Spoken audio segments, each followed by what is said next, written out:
access to the sea የሚለው በጣም ወሳኝ ነው። ኢትዮጵያ የነበራትን ነገር ግን በታሪክ ስህተት ያጣችውን የተፈጥሮና የታሪክ የባህር በር የማግኘት መብት ማንም ሊከለክላት አይችልም። ይህንንም በሰላማዊና ዲፕሎማሲያዊ ጥረት ታሳካዋለች። ያንተ የሆነውን የግልህን ስትፈጠር አገሯ ስትፈጠር የነበረህን ማንም ሰው ሊከለክል አይችልም። ማንም በታሪክ አጋጣሚ ያንን አጥተናል። አሁን ደግሞ በታሪክ አጋጣሚ ያንን የመመለስ የኛ ጥረት፣ የኛ አንድነት፣ የኛ ከመንግስት ጎን ሆነን ከመከላከያ ጎን ሆነን አሁን እንደተጀመረው በሰላም ለዓለም መንግስታት ለአፍሪካ ህብረት ከምትሪ ወደለሁም ንባሕርና ኤርትራ ዝኹሉ ፈኸራት ግበር ዘሎ እቲ ዘረባ ኣብ መወዳታ ስለተነገሮም ብጽሑፍ ተዋህቦም ስለ ዝኾነ ብሰላም ብዲፕሎማሲ ኻትብል ኣብ ጎኒ መንግስትና ብታሪክ ስዕተት ደጋጠመ ብታሪክ ከነማ ሕጂውን ግዚኡ ሓልዩ ንኽምለስ ኣብ ጎኒ መንግስትና ደው ክንብል ኣለና ታሪካዊ ብጽሒት ኣለና ምስ ተፈጠርና ኢና ክብል ጸኔካ ሽዑ ብሰላማዊ መንገዲ ኻ ዝብል ቃል ትጥቀም ኩሉ እዚ ኣገይን ዝኸበርካ ህዝቢ ኤርትራ ጎም ምሸትን ከስማዓካ ነዘረባ እዚ ምክንያቱ ነዚ እንተረሲዕካ ሞት ይረስዕካ ካብዚ 4 ኪሎ ዝበሃል ኤስታብሊሽመንት ወይ እውን ካብቲ ኤሊት ናይ 4 ኪሎ ዝብገስ ዘሎ ንሎሚ ንፅባሕ መናውራ ዕድመ ስልጣን መንውሒ ዝብሉኻ ሰባት ክህልው ይኽእሉ እዮም። ብልፅግና ፕሮፓጋንዳ ክገብር ስለዝፈትዩ ሓሶት ስለዝፈትዩ ዝብሉኻ ሰባት ክህልው ይኽእሉ እዮም። ሓሶት እዮም ንሶም ምክንያቱ እዚኣቶም መርዝዮም ዝዘርኡ ዘለዉ ፕሮፓጋንዳ ሓደገኛ እዩ። ሂትለር እኮ ብፕሮፓጋንዳ ስለዝገበረ እዩ 6 ሚልዮን ኣይሁድ ከም ዝቕተሉ ኮይኑ ዝበሃል ፕሮፓጋንዳ ሃዘ ፓወር እዚ ወለደይ ዝብክል ዘሎ ከም ኤርትራዊ ድማ ኣቃሊልና ክንሪኦ የብላን ንጎምሸትን ኣካይዳ ናቶም ረእይዎ እቲ ፓወር ሰንተር ናይ ኢትዮጵያ ብኩሉ መንገዲ ኣብቲ ምስ 4 ኪሎ ርክብ ዘሎ ትግራዋይ ይኹን ኣምሓራ ይኹን ኦሮሞ ይኹን ወላ ገለ ይኹን ኣብቲ ናይ ስልጣን ቦታ ዘሎ ሰብ ተመሳሳለ ተሓሳስባ ከም ዘሎ ኢና ንርኢ ዘለና ግን ካብኡ ዝኸደ ዘረባ ድማ ንሰምዕ ሓደ ግዜ ከም ኤርትራዊ ድማ እዚ እውን ዝያዳ ንቅሓት ዝያዳ ምስትውዓል ዘድልየ እዩ ስምዑ እዚ ከኢትዮጵያ እንዲገነጠሉ እንዲለዩ ያቀረቧቸው የፍልስፍና አንጓዎች አሉ። እነዛ የፍልስፍና አንጓዎች 3 ናቸው። አንደኛ ኤርትራውያን ከሌላው ኢትዮጵያዊ ይልቅ በጭንቅላት የተሻሉ ናቸው ብለው እንዲያምኑ አድርገዋቸዋል። ኤርትራውያን ራሱ ይሄን እንዲያምኑ እንበልጣለን የተሻልነን ብለው እንዲያምኑ። ሁለተኛ ደግሞ ኢትዮጵያ ኤርትራን ቅኝ ገዝታታለች የሚል ነገር እንዲያምኑ አድርገዋቸዋል። ሶስተኛው በኢኮኖሚ ትልቋን ኢትዮጵያ ተሸክማ ባትኖር ኤርትራ ባጭር ጊዜ ውስጥ እንደ ሲንጋፖር የአፍሪካ ሲንጋፖር ሁላ ትበለጽጋለች ታድጋለች እንደዚህ ነው አሏት። ቅድም ይሄ ብዕል አሁን እንታም ያሉት የሚያሰሳ ተናግረውታል። በተለያየ የሚያስጎመጅ አድርገው ይነግሩናል። አሁን የሚባለውም እንደዛ ነው። በነገራችን ላይ ኦሮሚያ እንዲህ ብትሆን ትበለጽጋለህ፣ አማራ እንዲህ ብትሆን እንዲህ ትሆን ኤርትራ ሕጂ እንታይ ዝብል ዘሎ እዚ እውን ሓደ ካብቲ ኣካል ናይቲ ሰይጣናዊ ኣካይዳ ዝብላነ ኤርትራውያን ንኤርትራ ካብ ኢትዮጵያ ንኽትንፀል ዝገበርዎ 3 ምክርታት ኣለዉ ወይ 3 ዓይነት ዘረባ እዮም ኣፍሊጦም ነጊሮሞም ኤርትራውያን ካብ ኢትዮጵያ ንኽግንፀሉ እዩ ዝብል ዘሎ። ስለዚ ኤርትራ ሃገር ንኽትከውን ምዃላ ተፈጥራዊ ይኮነን እዩ ዝብል ንኤርትራውያን ኣእምሮም ስለዝጠበርዎም ጥልያናውያን እዮም ኤርትራውያን ናፅነቶም ክሓስቡ ክኢሎም ንናፅነቶም ወይ እውን ካብ ኢትዮጵያ ክንፍለ ክኢልና ዝኢሎም ዝሓስቡ ይብለካ ኣሎ። ሁ ኣርዩ ብዛዕባ ኤርትራውያን ክትዛረብ ኤርትራውያን ድሌቶም ንክኾኑ ድሌቶም እዩ እንታይ ዝብል እጂ መጀመርያ ኢንተሌክቹዋል ኢጎ ኤርትራውያን ልዕሊ ኢትዮጵያውያን ብልሒ ከም ዘለዎም ወይ እውን ብቅዓት ከም ዘለዎም እዮም ዝኣምኖ ኣይተሓዘልና እምበር ከምኡ ኢና ንሓስብ እያ። እዚ ግን ትዕቢት ኣይኮነን። ካብ ኢትዮጵያውያን ንበልፅ ኢና ኢልና ንኢትዮጵያ ክንወርር ኣይኮንና ንደሊ ካብ ማንም ሰብ ግን ንላዕሊ ፃዕራማት ኢና ኢልና ንኣምን ዝኾነ ኤርትራዊ ካብ ካልእ ሰብ ንላዕሊ ፃዕራምን ዲስፕሊን ዘለዎን ህርኩትን አንትርፕረነሪያል ኣተሓሳስባ ከም ዘለዎ ኢና ንኣምን እምበር ከም ሰባት በርኣያ ስላሴ ዝተፈጠርና ኩልና ማዕረ ኢና። ግን ኤርትራውያን ካብ ካልኦት ዝፈልየና ባህሪ ናይ ስራሕ ኣለና፣ ዲስፕሊን ኣለና፣ ሓድነት ኣለና፣ ተኸባቢርካ ናይ ምንባር ኣለና። ካብ ካልኦት ኣፍሪካውያን ፍልይ ዝበለ ታሪክ ድማ ኣለና። ምክንያቱ ዓለም ሙሉእ ንዝሕግዞ ገጅፍ ሰራዊት ናይ ኣፍሪካ ስለ ዘንበርከኽና ካብዚ ንላዕሊ ኮንፊደንስ ክስማዓና ግድን እምበር ግድን ኤርትራዊ እንተኮይንካ ኮንፊደንስ ክስማዓካ ኣሚን ታሪክ ናይ ኤርትራ ፈንቅል ክትብል ከለኻ ወይ እውን ናደውስ ክበሃል ከሎ ዝተገበረ ታሪክ እኮ ኣብ ካልእ ዓለም እኮ ኣብ ሆሊውድ ፊልም ክስራሕ ዝግበኦ እኮ እዩ። ኤርትራ ከምቲ ንደልዮ ኣብቲ ንደልዮ ቁጠባዊ ሕምባበ ስለ ዘይበፅዓና ከምኡ ድማ ናይ ኤርትራ ታሪክ ንቅድሚት ንኸይከይድ ክደቁስ ዝደሊ ሓይሊ እስቲ ንኤርትራ ስለ ዝፃባእ ዘሎ እምበር ንቅድሚት ንክንከይድ ዝኽልክለና የለን ዓቕሚ ኣለና እዩ ኣብዚ ኸድናዮ ድማ ፕሩቭ ንገብሮ ኣለና እሱ ሓደ ካልኣይ ኮሎኒያል ናራቲቭ ፖርትሬይንግ ኢትዮጵያ ኣዘ አን ኦኩፓየር ካልኦት ድማ ይብሉ ካልእ ድማ እቶም ጣልያናውያን ዝመሃርዎም ኢትዮጵያ ወራሪት ሃገር ጨቋኒት ሃገር ከም ዝነበረት ነጊሮሞም እዮም ነው ዝነገረና የለን ዝሓወይ ዝነገረና የለን ንፈልጦ ኢና ኢትስ አ ፋክት ኢትዮጵያ ካብ ዝበነ መሳፍንቲ ናብ ኤርትራ ሽፍትነት ንኸካይዱ ንኽሰርቁ እምበር ንኸማዕብሉ መፂኦም ኣይፈልጡን እዮም ስለዚ ኤርትራውያን ባይ ዘ ወይ ኣብ መፅሓፍ ናይ ኣቶ ኣለምሰገድ ተስፋይ ዘሎ እዩ ኣብ ደቡብ ናይ ኢትዮጵያ ዘሎ ትግራዋይ ተጋሩ ማለት እዩ እቲ ብወገነ ኤርትራ ዘሎ ኤርትራዊ ምስ ኢትዮጵያ ክኾን ኣይደልን ኢልዎ ንጥልያን ሃውካም ነቲ ኣብ ጫፍ ናይ ኤርትራ ዘሎ ሰብሲ ከመይ ገይሩ ምስ ጥልያን ይሕሸኒ ኢሉ ካብ ምስ ኢትዮጵያ ኣሕዋት እንተዝኾኑ ነይሮም it clearly tells you ካብ ኢትዮጵያ ዝመፅእ ቃንዛ ከም ዝነበሮም እቲ ናይ መታሕቲ ህዝቢ ግደፍዎ እቲ ናይ መታሕቲ ህዝቢ ናራ በሎ ኩናማ በሎ ብልዕልዮም ዝወርድ ዝነበረ በዞም ኩሎም መሳፍንቲ ናይ ትግራይ ናይ ኢትዮጵያን ካሊ እዩ ስለዚ ቃንዛ ናይ ዞም ህዝቢ ስለ ዝነበሮም ቅድሚ ጥልያን እውን እንትኾነ ግብፂ ክመፆም ዝደልዩ ሰባት ነይሮም ዝከላኸለሎም ስለ ዝደልዩ ምክንያቱ ሸፋቱ ጥራይን ካብ ኢትዮጵያ ዝመፅዎ እምበር ምዕባለ ኣይኮነን ዝመፅኦም ነይሩ ስለዚ ኤርትራውያን ቅድሚ ጥልያን ምምፅኡ በቲ ናይ ኢትዮጵያ ዝበሃል ኣይነበረን እቶም መሳፍንቲ ናይ ዝተፈላለዩ ዝነበሩ ናይ ክፋላት ናይ ኢትዮጵያ ንሳቶም ብዝፈጥርዎ ካብኣቶም ክፍንተቱን በርናብኦም ከኣቱ ድሌት ኣይነበሮም ስለዚ እዚ እውን ታሪኻዊ መረዳእታ ነቲ ንእሽተይ ወለደ እዩ ሳልሳይ ድማ ኢኮኖሚክ ፕሮሚስ ቁጠባዊ ሕምባብ ድማ ሲንጋፖር ክንከውን ኢና ይብሉ ኣለዉ ኣነስ ኣምላኽ እንተፈቒድዎስ ኣብ ዕድመይ ኤርትራ ናብ ክንዲ ሲንጋፖር ተዘይኮና ናይ ብሓቂ ፅቡቅ ዝኾነ ቴክኖሎጂካዊ ዝላ ክንገብር ትምኒተይ እዩ ናይ ብሓቂ ትምኒተይ እዩ እዚ ነዚ ንክንበፅሖ ድማ ክሳብ መወዳእታ ክንሓልም ጥራይ ዘይኮነስ ክንፅዕር ኢና ድማ ኣይሆፕ ድማ ኣብ ሂወትና ንበፅሖ ንኸውን ነዚ ነገር እዚ ምናልባት ካብዚኣ ርእሲ እዚኣ ናቶም ክፍኣት ከይወፃእና ከለና ሓደ በልሕ ኤርትራዊ ዝገበራ ከርየኩም እየ ስለምንታይ ሓደ ግዜ እቲ ኣብ ኤርትራ ዘለና ኣረዳድኣ ክቅየር ስለ ዘለዎ ሉክ ኣት ዲስ ኤርትራስ ፓስት ፕሮግረስ ኢሉ ሓደ ኤርትራዊ መን ይመስልኩም ሽሙ እኳ ኣይፈልጦን እየ ግን ኮለንትሊፋይ ዝብል ኣካውንት ዘሎ ዮናስ ይመስለኒ ዮናስ ዝብል ሽም እዩ ኣውፅኡ እንታይ ኢሉ ኣሎ ቲንኪንግ in systems building Eritrea's future መጻኢና ኤርትራ ብኸመይ ክንሃንፆ ንኽእል ኢሉ secure peace and prosperity Eritrea must embrace a systems approach integrating diaspora capital strategic investment and institutional resilience መጀመርያ ኤርትራ ነዚ ዘለዋ ኩነታት ንክድድሆ እንድሕር ኮይና ኣገዳሰት ናይ ኣተሓሳስባ ለውጢ ክንገብር ኣለና ሲስተም ክንሃንፅ ክንክል ኣለና እንታይ ይብላ ኣሎ እዚ ናይ ዲያስፖራ ካፒታል ገንዘብ ይብለኩም ያለ ናይ ዲያስፖራ ሂማን ካፒታል ናይ ኣእምሮ ካፒታል ናይ ፍልጠት ካፒታል ናይ ገንዘብ ካፒታል ነዚ ኩሉ ኣኪብና ምስ መን ክንሕውስ ኣለና ምስ ስትራቴጂካውያን ኢንቨስትመንት ኣብ ኤርትራ ክንገብሮም ንደሊ ዘለና ምስኦም ሓውሶም ሳልሳይ ድማ ኢንስቲቱሽናል ሬዚሊየንስ ካብ ሓደ ወለዶ ናብ ካልእ ወለዶ ካሰጋግረካ ዝኽእል ትካላዊ ኣሰራርሓን ትካላትን ክህነፁ ክኽእሉ ኣለዎም ነዚ ድማ እንታይ ይብላ ኣሎ a 10-year roadmap for Eritrea's economic and technological rise ናይ 10 ዓመት ፕላን ክንገብሮ ዘለና ይብላ ኣሎ ተሓናብታ ስእሊ ክመልሰኩም ኣዝያ ደስ ዝበለትኒ ናይ 10 ዓመት ሮድማፕ ማለት ናበይ ክትከይድ ምዃንካ ዘርእየካ ማለት እዩ መርሓ ጎደና እዩ ዝበሃል ናይ 10 ዓመት መርሓ ጎደና ናይ ኤርትራዊ ቁጠባዊ ምዕባለ ንምርግጋፅ ኢሉ ዝገበረ እያ ከምዚ ዓይነት ስእሊ ከምዚ ዓይነት ሓሳብ ብስእሊ ደረጃ ክቕረብ ከሎ ኣመና እዩ ኣገዳሲ ምክንያቱ ኣብ ቅድሚኻ ሪኢኻ መዲቴት ክትገብሮ ኣለካ እውን እዮም ዝብሉኻ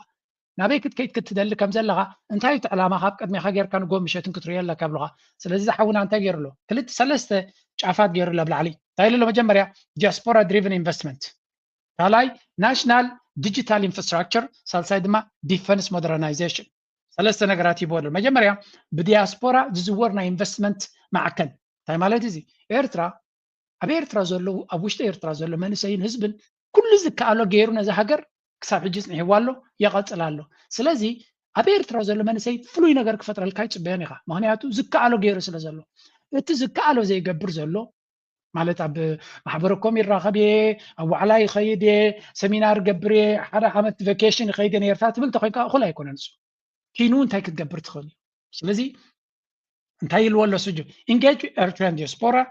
invest in strategic sectors and build economic growth ስለዚህ ኤርትራ ከመንግስቲ እንታይ ክገብር ኣለዎ ይብላ ኣሎ ነዚ ዲያስፖራ ዝበሃል ሓደ ስትራቴጂካዊ መደብ ክህልዎ ክኽእላሎ ሳክት መፂ ቫኬሽን ገይሩ ገለ ከይደ ይኮነስ ወይ እውን ገዛ ክሰርሕ ጥራይ ዘይኮነሲ መንግስቲ ኤርትራ ንስትራቴጂካውያን ዕላማታት ዝብሎም እሱ ንኣብነት ኣብ ሕርሻ ከምዚ ዓይነት ምዕባለ ክገብር እየ ስዑድያ ጎረቤትና እንድሕር ኮይና የመን ጎረቤትና እንተኮይኑ ክልቲኦም ብዙሕ ሕርሻ የብሎም እንድሕር ኮይኖም ካልኦት ዓረብ እውን እንተለዉ ኮይኖም እንታይ ክንገብር ኣለና ኣብ ዲጋታት ብዙሕ ኢንቨስት ጌርና ስለ ዘለና ቀዳማይ ኣተኩሮናትና እንስሳታት ናይ መፍረ እንስሳ ክንገብር ኣለና for example ናይ ሳላ ክኸውን ይኽእል ናይ ደርሁ ክኸውን ይኽእል ናይ ኣባግዕ ክኸውን ይኽእል ከምኡ ክንገብር ኢና ትብል እዚ ከም ስትራቴጂ ትሕዞ ንኤክስፖርት ሴክተር ድማ ይጠቕመካ ስለዚ መንግስቲ ኤርትራ ነዚ ዲያስፖራ ዘሎ ናይ ግድን ኣይኮነ ኣብ ቴክኖሎጂ ጥራይ ክንብል ወላ ምስቲ ዓድና ዝኸይድ ኢንቨስትመንት ንክገብር ነዚ ድማ ብግሩፕ ክሰርሑ ክትሕግዝ ኣለካ ክኢላታት ኣብ ቅድሚት ኣምፂኻ ነቶም ኤርትራውያን ኣብ ደገ ዘሎ በበይኖም ወውሑድ ገንዘብ ዘለዎም ተኣኪቦም ብሓደ ክሰርሕሉ ዝኽእሉ ስልጠና መርሓ ጎደና ጥበብ ክትቦም ክትክል ኣለካ እዩ ዝብል ዘሎ ስለዚ ነቲ ቁጠባ ናይ ኤርትራ ድማ ሕምባብ ክፈጥሩሉ እዮም ነዚ ሓደ ካልኣይ ዲጂታላዊ ኢንፍራስትራክቸር ተጠቅርፂ ናይ ዲጂታል 5G ይብሎ ኣሎ ብሓቂ ፅቡቅ እዩ ወላ እሱ እንታይ ይብላ ኣሎ ኤክስፓንድ ብሮድባንድ ኔትወርክስ ከምኡ ድማ ናይ ኔትወርክ ነገር ዕቤት ክትፈጥር ናይ ኔትወርክ ናይ ኢንተርኔት ፅልዋ ክትገብር ኣለካ ሕጂ ኢንተርኔት ክሰምዕ ከሎ ሰብ ቲክቶክ ኣብ ርእሱ ዝመፅእ ሰብ ኣሎ ኢንተርኔት ክሰምዕ ከሎ ጥሪ ኢሉ ናብ ሶሻል ሚድያ ጥራይ ዝረኣዮ ሰብ ኣሎ ኢንተርኔት ሶሻል ሚድያ ጥራይ ዝመስሎ ሰብ ብዙ እዩ ሶሻል ሚድያ ወላ ብሎግ ግበር ኣብ ኤርትራ if you don't want internet to social media ዕፀው but use the technology እቲ ቴክኖሎጂ ሮቦቲክስ ከተማ ዓብል ዲ artificial intelligence ከተማ ዓብል ዲ ካልእ ቴክኖሎጂካዊ ነገራት ክትገብር ዲዩ እዚ ከም ስትራቴጂ ክንጥቀመሉ ክንክል ኣለና ልዕሊ ኩሉ ድማ ናብ ቴክኖሎጂ ናብ ባንኪንግ ሴክተርስ ናብ ቴክኖሎጂ ኣብ ጥዕና ቴክኖሎጂ ኣብ መጓዓዝያ ቴክኖሎጂ ኣብ ካልእ ነገራት ኣብ ትምህርቲ ኩሉ ክንእትዎ ክንክል ኣለና እዩ ዝብል ዘሎ እንድሕር ናይ ኣሜሪካ ቴክኖሎጂ ዘይፈቲኻ ድማ ናይ ቻይና ኣምፅእ ሳተላይትስ ናይ ቻይና ኣዳፕት ክትገብር ትኽእል ሳልሳይ ድማ ዲፈንስ ሞደርናይዜሽን ተሳሰይቲ ምናልባት ቀዳምነት እውን ክወሃባ ዝኽእል እዩ ናይ ዲፈንስ ቴክኖሎጂ ማለት ድማ እንታይ እዩ ኢንሃንስ ፒስፉል ዲፈንስ ብፍላይ እታ ቁፅሪ 2 ንብላ ዘለና እቲ ናይ ዲጂታል ኢንፍራስትራክቸር እንድሕር ንዑ ሒልካዮ ናብቲ ናይ ዲፈንስ እዩ ዝኸደልካ እዚ ድሮን ንኩናት ክትጥቀመሉ ትኽእል ብትሕቲ ቅርፂ ናትካ ንመጓዓዝያ ክትጥቀመሉ ትኽእል ንመድሃኒታት ንምንቅስቃስ ክትጥቀመሉ ትኽእል ብዙሕ ነገር ክጠቕመካ ይኽእል እዚ ነዚ እውን ክንጥቀመሉ ኣለና ኢሉ ፅብቕቲ ዝኾነት ቻርት ስለ ዝገበረ እዩ ኩሉ እዚ ግን እንታይ ይብላ ኣሎ ፓርትነርሺፕስ ፎር ፕሮግረስ ተሓባቢርካ ብሓደ ኮይንካ ክትገብሮ ትኽእል ኢሉ ዝፀሓፈያ ኣገናዕ ኬትኩም ፈለው ግበርዎ ኣተባብዕዎ ደግፍዎ ክብለኩም ይደሊ ስለዚ ብዝተፈላለዩ ነገራት ፓርትነርሺፕ ጌርና ክንከይድ ኣለና ብምባል ፅሒፍዎ ኣሎ ከምዚ ዝፅሕፉ ከምዚኣቶም ሓሳባት ዘቕርቡ ድማ ከነተባብዕ ኣለና ንመለስ ናብቲ ኣንጻርና ክዛረብዎ ፀንሑ ተመሊሰ ከረየኩም ምክንያቱ ንሳቶም ዝብልዎን ንሕና ንደልዮን ከነተዓራርዮ እንተኽኢልና ጥራይ ይፅቡቅ ኣብዚ ሕጂ ስምዑ ትገይም በመንግስቲ ደረጃ ዝግበር ስለ ዝኾነ አቅርበናል የምትሉት መቼ ነው ያጠናችሁት? ይህንን ጥያቄ ማንሳት የጀመርነው የብልጽግና ፓርቲ መንግስት ከሆነ ጊዜ ጀምሮ ነው። ለህዝብ ይፋ ሆኖ የወጣው ግን ቀረብ ባሉ አመታት ነው። ስለዚህ በዚያ ሂደት ውስጥ ሰፊ ውይይት ለማድረግ ችለናል። ሌላው ታሳቢ መደረግ ያለበት ደግሞ ቀረም ባለው መንግስት ይህንን አጀንዳ ለማፈን ጥረት ቢደረግም በተለያዩ አገር ወዳድ ኢትዮጵያን ለረጅም አመታት ለ30 ዓመት ማለት እንችላለን ሲነሳ ሲብሰለሰል ሲጻፍበት ውይይት ሲደረግበት የቆየ አጀንዳ ነው። ስለዚህ አጀንዳው እንታይ እዮም ዝዛረቡ ዘለው ንምርጫ እዮም ዝዳለው ዘለው ብልጽግና አጀንዳ ላይ ምርጫ ናቶም ኮይኑ ዘሎ ግን ናይ ኤርትራ ሉላዊ መሬትን ባሕርን እዩ ኮይኑ ዘሎ ካብ ማስ ጀሚርኩም እዮም ጉዳይ ናይ ባሕሪ ክትግደሱ ጀሚርኩም ስትራቴጂ ናትኩም ካብ ማስ ዝጅምር ይብሎ ኣሎ ካብ ቀደም ዝነበረ እዩ ሓቢናያ ስለ ዝነበርና እምበር ኣብዚ ቀረባ ጋሕድ ጌርና እምበር ካብ ብልጽግና ናብ ስልጣን ድመጽእ ኢና ንገብሮ ነርና ሕጂ ድማ ብዝተፈላለየ መንገዲ ነታ አጀንዳ ንቅድሚት ክንደፍኦ ኢና ክሳብ ዝዕወት ድማ ክንቅፅሎ ኢና እዩ ዝብል ዘሎ እዚ ድማ ወላ እኳ ሕጂ ብግልፂ ይዝረብ ተሎ ብሕቡእ ግን ንነዊሕ እዋን ኣብቲ መንግስቲ ዝነበረ እዩ ሓድሽ ነገር ኣይኮነን ንነዊሕ እዋን ክንክተሎ ዝፀናሕናን ክንስዕቦ ዝፀናሕናን እናበለ ይዛረብ ዘሎ ስለዚ ብዲፕሎማሲያዊ መንገዲ ንክንገብሮ እንደሊ ገለ ዝብል ዘረባ ኣሎ ሸፈጥ ምዃኑ ግን ንፈልጥ ኢና ኣብዚያ ሓንቲ ሕቶ እዩ እስከሳስ እንዳ አይደለም ይሄን ጥያቄ የብልጽግና ፓርቲና ብልጽግና የሚመራው መንግስት ሲያቀርብ በአንድ በኩል የሀገራትን ሉዓላዊነት የሚጣረስ በመሆኑ ምክንያት ሀገሪቱን የግጭት ቀጠና ሊያደርጋት ይችላል፣ ቀጠናውንም የግጭት ማዕከል ሊያደርገው ይችላል የሚል ጥያቄ ያላቸዋል። ሌሎቹ ደግሞ በዲፕሎማሲያዊ መንገድ ይሄኛውን ማስፈጸም የሚችሉበት መፍትሄ ሳይኖራቸው ነው ጉዳዩን አጀንዳ አድርገው ጠረጴዛ ላይ ያስቀመጡት የሚል ጥያቄ ማለት ነው። እንደዛ እቲ ሕቶ ዝሓቶ ዘሎ ፅቡቅ እንታይ ዝብለ ዘሎ መጀመርያ እዚ ኣልዕልኩሞ ዘለኹም ኣጀንዳ ወይ እውን ናይ ባሕሪ ትብልዎ ዘለኹም ብልፅግና ነቲ ዞባ ናይ ኩናትን ዕግርግርን ናይ ፀገምን ናይ ዘይምርግጋእን ንክትገብርዎ እዩ። ካልኣይ ድማ ወላ እውን ነቲ ኣጀንዳ ኣልዕልኩሞ ዘለኹም ዝኣክል ናይ ሰላማዊ ወይ ናይ ዲፕሎማስያዊ ዓቕሚ ኣብ ዘይብልኩም ግዜ ኢኹም ኣልዕልኩሞ ዘለኹም። ስለዚ ንፖለቲካዊ ሽፋን ወይ እውን ንካልእ ኣጀንዳታት እምበር ሲሪየስሊ ኣብ ደገ ባሕሪ ንክትረኽቡ ኢልኩም ዝገበርኩሞ ከም ዘይኮነ ዘርኢ ኩነታት ኣሎ እዩ ዝብሎ ዘሎ። ከም ንሪኦ ዘለና ብኩሉ መንገዲ ሓደ ዓይነት ዘረባ ወይ ሓደ ዓይነት ኣተሓሳስባ ኢና ንርኢ ዘለና። ብልፅግና ድማ ብተደጋጋሚ ንኤርትራውያን ብየማንን ፀጋምን ዘለው ዝሕብር ዘሎ ስርዓት ምዃኑ ክንግንዘብ ክንክል ኣለና። ኣብዚ ስምዕዎም We'll take ASEB. Sea access is a must for our 150 million Ethiopians. Got it. Check this out. These are ASEBs located. It's located in Eritrea, not in Ethiopia. Want, need, must have differences, right? Eritreans, we want more land, we want more sea, we want more gold, power, energy, water. We're not going to take it by force because we want. We all have dreams for a better country and success of our people as well. The fact that people actually think this is negotiable just because some Ethiopian propaganda pushed the narrative of we want ASEB, ASEB belongs to us, not according to the world and scholars, not according to academia, not according to the United Nations. ASEB belongs to Eritrea. ከም ትሪእዎ ዘለኹም ካፒቴን ኤርትራ እዩ ዝበሃል ኣብ ብዙሕ ነገር ይቃወመ ነይረ። ኣብዚ ግን ናይ ብሓቂ ኤርትራዊ ምዃኑ ኣረጋጊፁ ኣሎ። ዓሰብ ናይ ኤርትራ ምናልባት ባህጊ ናይ ባሕሪ ክህልወኩም ይኽእል፣ ሕልሚ ናይ ባሕሪ ክህልወኩም ይኽእል። ሕልምን ጋህድን ግን ንበይን እዩ። ንሕና ከም ኤርትራውያን ፀዓት ክህልወና እንደሊና ካብ ዲጋዝ ምንጩ ኤሌክትሪክ ከድልየና ክእል እዩ። ዝሕረስ መሬት ክህልወና ፍርያም ብቐሊሉ ዝናብ ዓመት ሙሉእ ዝሃርሞ ቦታታት ንደሊ ኢና። ስለ ንደልዮ ግን ብሓይሊ ንወስዶም ኢና። ስለዚ ዓሰብ ይኹን ባሕሪ ናይ ኤርትራ እዩ። ንስኻትኩም ሓደ ፕሮፓጋንዳ መሽን ናይ ብልፅግና ስለ ዝነገረኩም ዓሰብ ክትወስዱ ወይ ገለ ዝከኣል ኣይኮነን። ሕጊ ኣሎ፣ ኣካይዳ ኣሎ፣ ስርዓት ኣሎ እናበለ እዩ ዝነግር ዘሎ። እንታይ ኢና ንብል ዘለና? ብልፅግና ዝገብሮ ዘሎ ኣካይዳ ንኤርትራውያን ዋላ ነቶም ሕልፍ ዝበለ ኣተሓሳስባ ናይ ተቃውሞ ዝነበሮም መስመር ከም ዝሕዙ ዋላ እቲ ተቃውሞ ናቶም ኣብ ትክክለኛ ሃገራዊ መስመር ኮይኑ ከም ዝቕፅል እዩ ዝገብሮም ዘሎ። ብልፅግና ንኤርትራ ሓደጋ ይፈጥር ኣሎ ኢልና ግን ንኤርትራ እቲ ዝዓበየ ፀጋ ኢለያነ። ስለምንታይ ኤርትራውያን ተቃውሞ መዓዝኑ ዘጥፈ ተቃውሞ እዩ ነይሩ። ሕጂ ግን መሰረት ትቃወም እኮ ሃገር ተለካ እዩ። ሃገር ተለካ ኢኻ ትቃወም። ሃገር ተዘይብልካ እንታይ ክትገብር ኢኻ ትቃለስ? ባይ ዘ ወይ እቶም ኣብ ደንበ ኤርትራ ኮይኖም ነዚ ዘይተረድኦም ተጋሩ ዝብልዎ ዘለዎ ስሙ እቲ ነገር ክሳዕ ክንደይ ንብዙሕ ሰብ ኣእምሩ ይኸፍተሉ ከም ዘሎ ኮነን ብመፃእ ትግራይ ዓይኒ ብመፃእ ወለዶ ዓይኒ ኣብዚ ዝጠናቐቕ ኣይኮነን። ንሽሓት ዓመታት ወለዶታት እንዳተቐባበልዎ ዝመፀ መሬት እዩ ኣብ ሓደጋ ወዲቑ እኒአ። ስለዚ እዚ ዋንስ ተተፈሪሙ ድማ ሲስተም ይቕየረሎ። ኣብ ባንግላዴሽ ድዩ ስሪላንካ ቤተ መንግስቲ ክቆፃፀሩ ርኢኹሞም ኢኹም። እቲ ሲስተም ተቐይሩ ስለ ዝኾነ ህንፃ ጥራሕ እዮም ዝቆፃፀሩ ዘለው። ንሕና እውን 4 ኪሎ ተትቆፃፀር ብድሕሪኡስ ትርጉም የብልካን። እቲ ሲስተም ተቐይሮ ኣሎ ማለት እዩ። መሬት ተተታሒዙ ኣብቅዒልካ ኣሎ። ኣበይ ኮንካ ክተብል? ኩርዳውያን 40 ሚልዮን እዮም ከምቲ ካልኦት ዝገልፅዎ ነበሩ። 40 ሚልዮን ህዝብታት ግን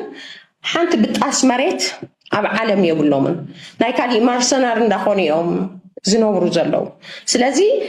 ኣብ ትግራይ እውን ዝሓደጋ እዚ ይፍጠር ስለ ዘሎ ካልኦት ሃገራት ዘጋጠመ ሓደጋ ይፍጠር ስለ ዘሎ ከም ህዝቢ ዝፀነቱ ዘጋጠመ ሓደጋ ይፍጠር ስለ ዘሎ እዚ ጠጠው ክብል ኣለዎ። ትገባሩ እውን ናይ ምልቃሕ መሰል የብሉን። ምክንያቱ ክጥቀመላ እዩ እታ መሬት ተዋሂባቶ ይጥቀመላ ትሕቲ 18 ዝኮ ብሓፈሻ ከም ትሪእዎ ዘለኹም እቲ ናይ መሬትን ናይ ፖለቲካን ነገር ክሳዕ ክንደይ ንብዙሕ ሰብ ይትንክፍ ከም ዘሎ ካፒቴን ኤርትራ ድማ ኣብ ብዙሕ ኣይንረዳእና ነርና ኣብ ብዙሕ ነገር ድማ ይቃወመኒ ነይራ። ቤክስ እውን ነዛ ስራሕ እዚኣ ግን ኤርትራውያን ሃገራውያን ፖስት ገይሮም ርአ እዮም which is beautiful። ፖለቲካዊ ፍልልይ ክህልወካ ኸሊ ግን ሃገር ናይ ኩልና እያ። ኤርትራዊ እንድሕሪ ኮይና ሓደ ሰብ ሃገር ናይ ኩልና እያ። ተቃዋማይ ድዩ ወላ ገለ ሃገር ናይ ኩልና ኢና ኩሉ ኤርትራዊ ተደሚሩ 5 ሚልዮን እዩ እንተኮይኑ ንበሎ ስለዚ ዝጎድለና ሰብኣይ እንደልና ብግሉ ብድልየቱ ናይ ብልጽግና ፈረስ ክኸውን የመን ኤርትራ ከፍርስያ ዝብል እንተዘይኮይኑ ንሉላውነት ኤርትራ ጠው ዝብል ተኮይኑ ክቃወም ወይም ፖለቲካዊ ለውጢ ወይም ከምስታት ክሓትት መሰል እዩ ግን ኣብ ደንብ ሃገራውነትን ንሃገርካ ሕሊፍካ መሃብ ግን ካላርሲ ስለዚ ኣብዚኣ ኣድኒቆዮ ኣለኹ ኣብዚኣ ዝብላ ኣንተ በዝኮለፍኩኹም ከስማዓኩም ስለዝደልየ እዞም ሰባት እዚኣቶም ጽባሕ ንጎ እንታይ ክብሉና ከም ዝኽእሉ አስተሳሰብ በፍጹም ሊሆን አይችሉም። ለምንድን ነው ሊሆን የማይችሉት? ጣሊያን 80 ዓመት ይዟት ከቆየ በኋላ ኤርትራ በአፄ ኃይለ ሥላሴ ጊዜ ስትዋሃድ 6 ፓርቲዎች 7 ፓርቲዎች ነበሩ አስመራ ውስጥ 6ቱ ኤርትራ ትገጠል የሚሉ ናቸው። አንዱ ፓርቲ ብቻ ኤርትራ ከእናት ሀገሯ ከኢትዮጵያ ጋር መዋሃድ አለባት የሚል ነው እና የተባበሩት መንግስታት ጣሊያን ያደረገችው ምንድነው? የተባበሩት መንግስታት ላይ 6 ፓርቲ ትገንጠል እያለ አንድ ፓርቲ ትዋሃድ ስላለ ለምንድነው የምትዋሃድ የሚል ክርክር የኢትዮጵያ ዲፕሎማቶች ጎበዞች ስለነበሩ 6ቱ ፓርቲ ከ6 ቢሮ በቀር 6 ሰውም ተከታይ የለው በውሸት ጣሊያን ያቋቋመው ነው። ህዝቡ የሚለውን ሂዱና ስሙ አሏቸው። ከዛ የተባበሩት መንግስታት ልኡክ ላከ። ልኡክ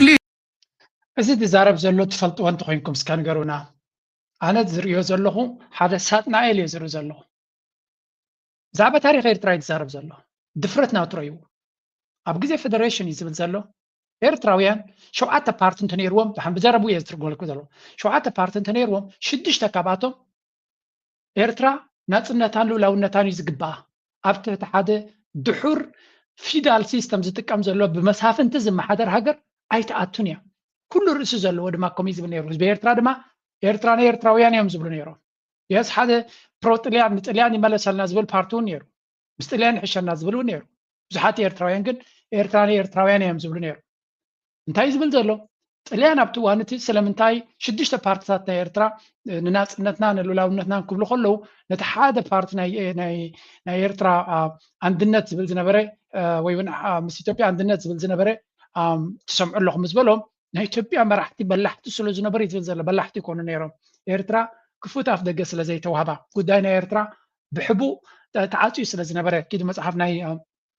ኣቶ ኣለምሰገድ ተስፋይ ስምዕዎ ወይ ሌክቸርስ ናቱ ስምዕዎ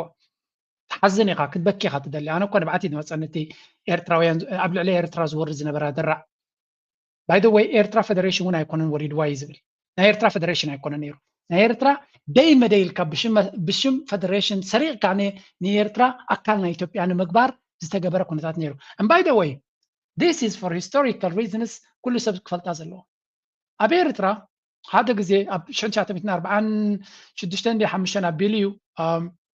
already ንኤርትራ ክሸጥዋ ወዲኦም ነይሮም ብሪጣንያ ሲ ንመን እዮም ክብዋ ወዲኦም ከለዉ ሓደ ወዲ ሃይቲ ታ ስቶሪ ከም ትፈልጦ ጽቡቅ ጌርኩም ግበርዋ ሓደ ዲፕሎማት ናይ ሃይቲ ኣብ ዩናይትድ ኔሽንስ ንሱ ብዝገበሮ ተበግሶ እዩ እቲ ጉዳይ ክድሕን ክኢሉ ተርዲኹም ሎ ንሱ ብዝወሰዶ ውሳነ ጥራዩ እቲ ጉዳይ ናይ ኤርትራ ናብ ፌደሬሽን ገጽ እውን ክቕጽል ክኢሉ እምበር ንኢትዮጵያ ጠቕላላ ንክብዋ እውን ወሲኖም ነይሮም እዮም ስለዚ ኣስተውዒልና ንምርኣይ እዚኦም ታሪክና ንምብልሻው ነገራትና ንምብልሻው ኩሉ ግዜ ዝሰርሑ እዮም ሕሉፍ ሓሊፍዎም ናይ ፌደሬሽን ቃንዛ ዘይወፅሉ ህዝቢ ኤርትራ ን30 ዓመት ቀያሕትን ጸለምትን ከፊሉ ናጽነቱ ንዘረጋገጸ ኣብ 2025-26 እዮም ከም ዝዛረቡና ዘለዉ እዚ ኸኣ ናይ ብሓቂ ክንተሓሳሰበሉ ዝግባአና ሲሪየስሊ ክንግምቶ ዘለና እዩ ምዃን መራሒኻ ተዋሳኣይቲ ኮይኑ ተዋሳእቲ ህዝቢኻ ተማዕብል ዝበሃል ከምዚ እዩ የደረሰውን አደጋ ምክንያት በማድረግ የኢፌዴሪ ጠቅላይ ሚኒስትር ዶክተር አብይ አህመድ በስፍራው ተገኝተው ያለውን ነዋሪዎችን አጽናንተዋል ያለውን ሁኔታም ተመልክተዋል ከተባበሩት የአረብ ኤምሬቶች ጉብኝት በቀጥታ ገብተው ነው ወደዛው ያቀኑት ያንን በተመለከተ ምስክር ስናፍቅ ሁኔታውን ሲከታተል ቆይቷል እዚህ ነው የተመለከተው ነገር ደረጃዎች ሲነበሩ የሚገኙት ከዚያ በኋላ በቀጥታ ወደ ይሉት በ40 ምንጭ መምጣታቸውን ሲያዩ የት ቀደም ሲል ስንመለከት እንደነበረው አንደኛው እንግዲህ የዚህ አደጋ መነሻ የበልግ ዝናብን ተከትሎ በጣም ከፍተኛ የሆነ ዝናብ ስለነበረ አንዱ የመሬት ናዳ ወይም ደግሞ የመሬት መንሸራተት ነው አካባቢው በጣም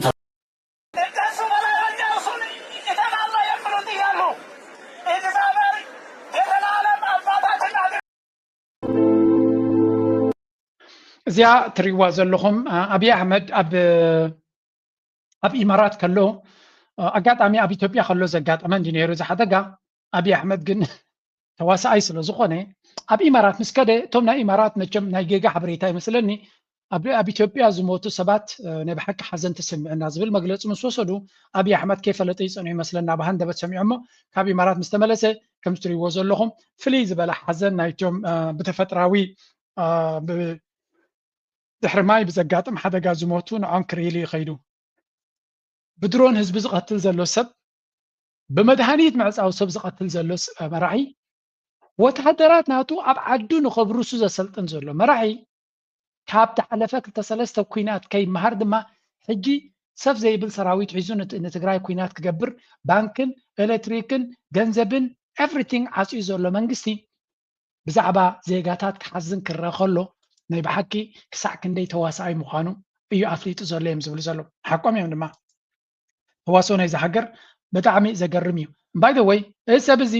ናይ ኢትዮጵያ ሽግር ዘገድሶ ኣይኮነን ኢሉ ብሚልዮናት ተጋሩ